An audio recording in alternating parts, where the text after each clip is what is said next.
Hey guys, welcome to Saints TV. The final preview of the season. I can't believe it's happened this quickly, to be honest. Round 23 is already here. Disappointingly, we're not playing finals, so again, this is the end of a season, but it's going to be an interesting game. It's a game that we don't want to take lightly against the Sydney Swans in Sydney. Round 23 changes are quite minor. Sam Rowe comes in and plays game 100, career game 100. He was stuck on 99 games for Carlton for a number of years, and we've now given him his 100th. I don't know how many more games after his 100th he'll get in this team, but it's a feel-good story, and he's worked hard at Sandringham all season. He can play back, he can play forward, he can even play in the ruck, so it might be a good chop out for Marshall. And the unlucky person to get dropped and to make way for him is, who some probably said last week wasn't his best game, was Ben Patton. So he's omitted. No Gresham, so Clint's just pointed out, where's the Prince? No Gresham, even though they said that he was a chance. But I guess, when it's the last game of the year and it's interstate and he's coming off a fractured eye socket or whatever it was, it's probably the smart option to just not play him and have him just tackle and, go pre-season really hard and come back next year and see how he goes there and, have a big 2020 along with a lot of other players that haven't had a chance this season. I read a stat today and I couldn't believe this, but apparently we've played Sydney for Franklin's 100th or something, or we've played Franklin for his 100th game.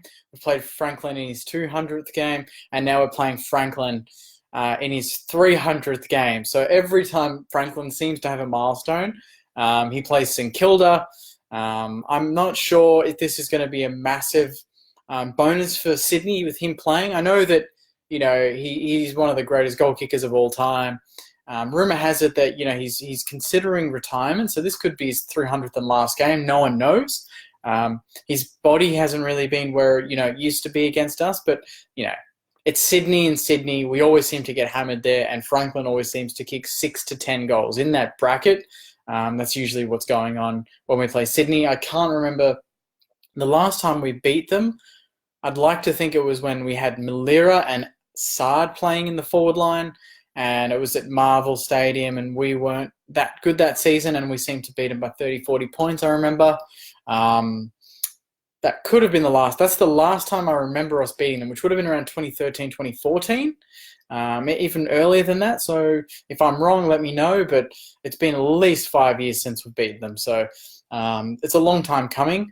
I'm hoping the guys just go there and take the game on. It's the last game of the season, but there is still something to play for. For a lot of teams that aren't making finals and they're playing in round 23 like us, some would say that they don't really have much to play for. Some players have their careers to play for. A lot of the coaches are relatively safe no matter what, but with us it's a bit of an interesting one because Brett Ratton hasn't got the job yet. We weren't terrible last week, but we weren't great. In Adelaide, we weren't terrible, but we weren't great. We've had a couple of good wins under him, but I feel like a lot of people think that he's definitely the man for the job. But what if we got hammered, on Saturday? I'm just wondering how much that would affect the decision, especially now. And I know you guys are going to hate me for this, but especially now that a coach with the experience of Ross Lyon is on the market, and I know a lot of you have commented. I posted yesterday. That post has had over 600 comments. A lot of them being, F no, I don't want Ross Lyon to be coach again. If he's coach again, I'm going to cancel my membership, blah, blah, blah, all that stuff. But no doubt the club will look at him. I feel like it's just a thing that they're going to have to do because he's got experience with our team. He took us to our most recent finals series and grand finals. And we were a very good team under him. It's just the way he left that's kind of left a foul taste in everyone's mouths. And I get that. But I feel like, Ratton, if we lose on Saturday and we lose badly, I don't know if that's enough for him to guarantee the job. I'm just being fair on him there. He'll then be 3 wins and 3 losses. And the 3 wins were against teams, Fremantle, Melbourne, Bulldogs, 3 teams that aren't, one team there that's going to make finals. The other two are just absolutely shocking now. With Ross, obviously getting the sack a week later, and Melbourne just in all sorts of trouble this season after, being potential top four team. So when you look at those wins after the season's done, I reckon you're like, oh, they're good wins, but they're not outstanding. And then you look, well, we lost to Adelaide, we lost to Carlton, and we lost to Sydney, who finished below us on the ladder. That's not a great form line for Rutten to go into a meeting and say, I want to be the coach. Although, 6 weeks all up isn't enough time to judge someone. So it's going to be an interesting decision to see who they go with. I know Robert Harvey was interviewing, obviously, Ross Lyons back in the mix. Brett Radden. So there might be a couple of more there that I don't know about, but it's going to be interesting. In terms of Saturday, I can't remember the last time we got this late in the season or to basically the end of the season, and we're 2 games on top of Sydney. Sydney, this has got to be their first miss of the finals in over 8 or 9 years. They're a team like Geelong, like Hawthorn, like West Coast. They make finals every year. This is a new territory for them. And although, they're looking pretty poor on the ladder and in their form line, they were pretty good against GWS 2 weeks ago, and they absolutely smashed Melbourne at the MCG, although most teams are doing that lately, so it's hard to gauge that. But with Franklin being back, I think Kieran Jack announced his retirement. There's a lot going on at Sydney. They're that sort of team where they get up for milestones, so this game's not going to be easy, but I just want to see an improvement on our recent form against Sydney. I don't want it to be the same old. And so far, most teams we've played under Radden, it's been either, a bit of an improvement on previous times, apart from Carlton, where we've beaten them most times we've played them.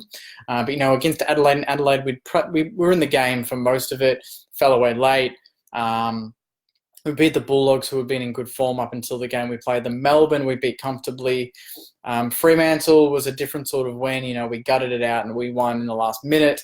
Carlton was disappointing. So on Saturday, it's going to be really important that we show that sort of improvement. And I'm looking to see, guys like Rowan Marshall continue that form. Billings, Bruce, Membry. I want to see the players going into next year really click into the game plan that they want to focus on in 2020, because that's what we're aiming for now. We're going to get, Max King back. We're going to get Bytel back. We don't know what's happening with Paddy McCartan, Dylan Robertson. They're up in the air at the moment. Brad Hill is looking likely to come to St Kilda, which is amazing. Rumours are that Akers is looking on the outer with Fremantle, West Coast, Brisbane breathing down our necks for him. Jack Stephen, we don't know what's going on there. So there's going to be a lot of activity for St Kilda in the off-season. And, some of it's going to be exciting. Some of it might be disappointing for loose players like, Stephen and Akers, who I think under a new coach could really be that X-factor sort of player that we want. But they're obviously got good value for players in return. So if that means we get a Brad Hill, Tomlinson, even a bunch of other players there that are floating around, I'll be very happy with that. Let's go through some of your comments. Let's answer some of them. The finale, says Darren. The finale, we're back. Round 23. I can't believe it. Saints TV's done 2 full seasons, by the way. It still feels like last week that I sat in my room like, I'll just start Saints TV. It's been 2 full seasons. Annoyingly, we haven't made finals in any of them, so I can't wait for Saints TV to blossom when the team blossoms and everyone's up and about and happy. Dan says, well done all year on the previews, mate. Have enjoyed them every week. Thanks, Dan. Cheers for that. Cooper says, Rowe is in fine. Patton deserved to be dropped, but Long and Dunstan looked after, again, keeping Passengers, no Webster again. Interesting there. No Webster, no Gresh, but I'm tipping it's probably just because it's interstate. It's the last game of the season, and they've both missed a lot of football. No need to play them. Armo isn't technically retiring. He's just been told he won't be getting another contract. Same as, I'd say, Dale Thomas at Carlton. I feel like both are going to look around for new clubs. Probably Gold Coast will be the key ones there. I can see Armo going back to Queensland and having a season there. A bit more experience for Gold Coast as well. Joe says, let's give Franklin 300 games he'll never forget. Cohen says, how have the results gone in Buddy's Century games? I can't remember off the top of my head, but I'm tipping our recent record against Sydney. Most of them would have been wins, but I can't remember. Sam says, Sard, giving Ben Brown's run up a run if it's for money. Don't know what that means, Sam, but thank you for the comment. Phil says, think Noon stays or goes. Tricky one. I think if someone offers a second round, a third round, you'd consider it, because considering the trades that we want to make, we don't have a lot of good cards in our deck at the moment to bring players in. So we need to get as many draft picks as we can. Jack Nunes could be one that can facilitate that. Joe says stuff Ross Lyon. Clint says, I love to get Ross back. Interesting there. A lot of people disagreeing. Julia says Lyon is not after a coaching position, looking for a footy director role. What if he wasn't coach, guys? Would you take him in a director role with Brett Ratton running the show? That could be interesting. Jason says a few teams interested in Akers and Nunes. Carey says the thing I hated most about Lyon, consistently playing Zach Dawson and putting him in full back. Marilyn says, I was glad he took Zach Dawson with him when he left us. He could bring Brad Hill with him if he comes back. Who knows? Dave says Zach Dawson to be assistant coach. Sam says Matt Hudson got stiff in 09, not making the grand final. Joe says, where is your Mad Monday party? Not going to have one, but that would be fun if that did happen. All Saints TV members, welcome, obviously. House party here, just kick on into the morning. Carey says, I played at fullback when I was younger and vying in the rep side. Maxi was my hero and inspiration. No doubt if Max Hudson was picked in that 09 grand final, we might have won that, but that's in the past. Jason says Nunes is a free agent, so it would be a compo, not a trade. I'd still take that, honestly. We need to clear out a few players in the team, and I think a lot of players are going to be traded. And the players that just don't seem to be getting games, like Brandon White, for instance, has been in good form at Sandy all season, averaging 24 disposals, not getting a game under Richo, not getting a game under Brett Ratton, McKenzie as well. There's a few players there. Bailey Rice, potentially. So there's a lot of players there that could be up in the air come season's end, whether, a Gold Coast or Carlton or someone like that are interested in them. But for us, we need to move forward. And you've seen Carlton, they've, cleared out their sort of duds last season, and you can see it slowly turning around for them. Brisbane's the same. They did that over a period of years, getting experience in Hodge and getting an absolute star in Neil, and we see what that happens to their midfield. I'll be interested to see what happens when Brad Hill, or if Brad Hill comes to our midfield with Hanbury back. Maybe if we can keep Stephen. I've heard rumours that he could also be interested in staying. It's his decision after all, so I'd be happy to keep him. But in terms of Saturday, let's look at the AFL website.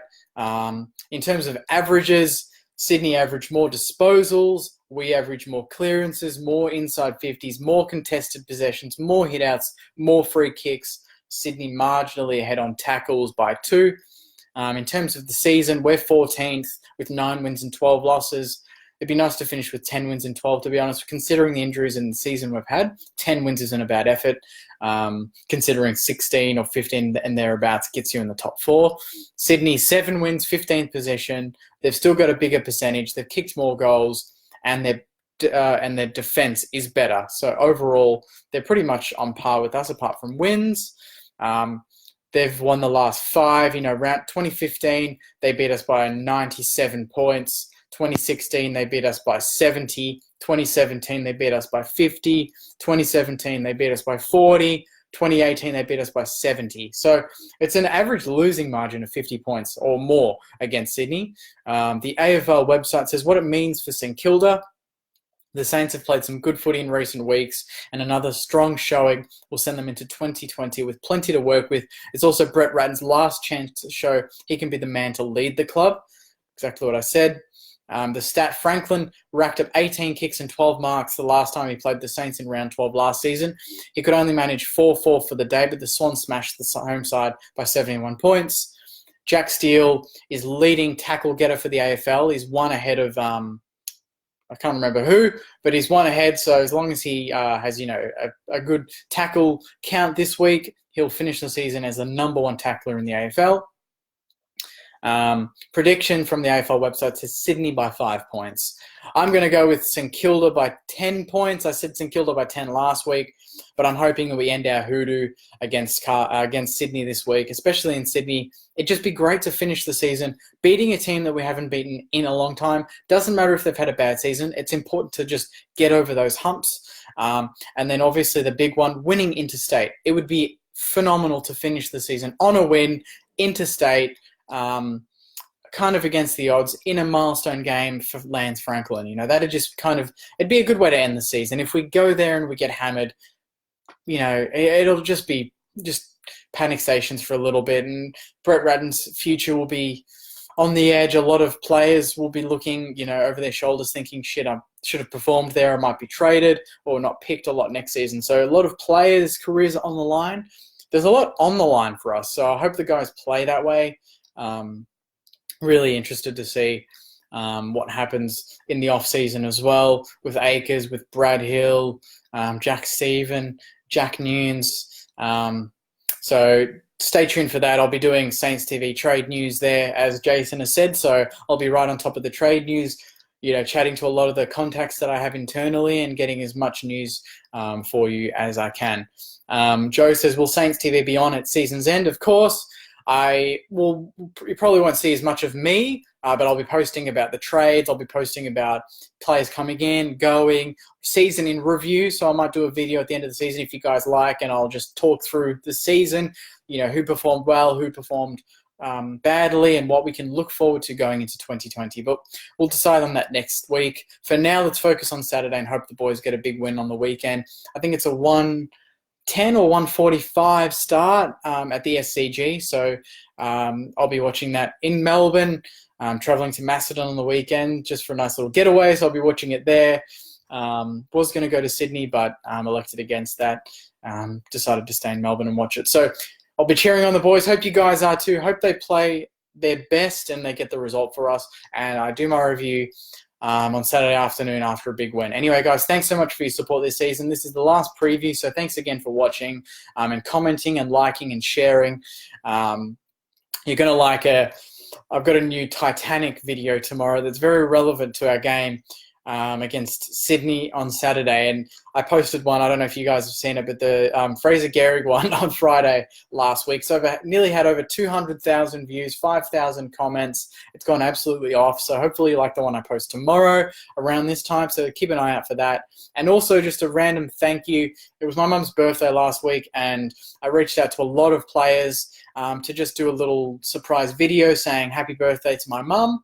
I got videos from the likes of, you know, Josh Bruce, Max King, Josh Battle, Shane Savage. Who else did I get? I feel like I'm missing someone. Max King. There's a few others on the way still, but I just want to thank you guys for that. It means a lot, and my mum was really surprised and really enjoyed it. So thanks, guys, for watching. I'll see you after the game on Saturday. Go Saints.